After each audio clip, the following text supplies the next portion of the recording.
Rusiyadan Azərbaycana qayıdan kişi bacısı qızının başını kəsib. Hadisə Abşeron rayonu Masazır qəsəbəsində baş verib. Belə ki, Şakir Rzayev uzun müddət Rusiyada yaşayıb.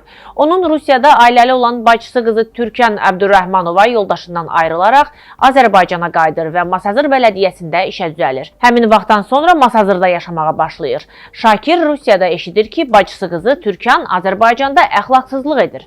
O, bu barədə Türkanın həyat yoldaşına və anasına məlumat versə də, onlar buna məhəl qoymur.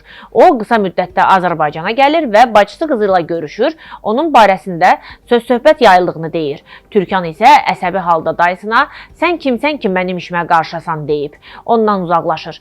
Səhəri gün yenidən Türkanın yaşadığı binanın həyətinə gələn Şakir, Türkanın işdən çıxmasını gözləyir. İşdən qayıdan bacısı qızını binanın giriş blokunda yerə yıxaraq onun boğazını kəsir. Bununla ürəyi soymayan Şakir bacısı qızına bıçaqla 4 zərbə endirib qətlə yetirir. Faktla bağlı cinayət işi başlanır. Məhkəmənin hökmü ilə Şakir Rzayev 10 il müddətinə azadlıqdan məhrum edilir.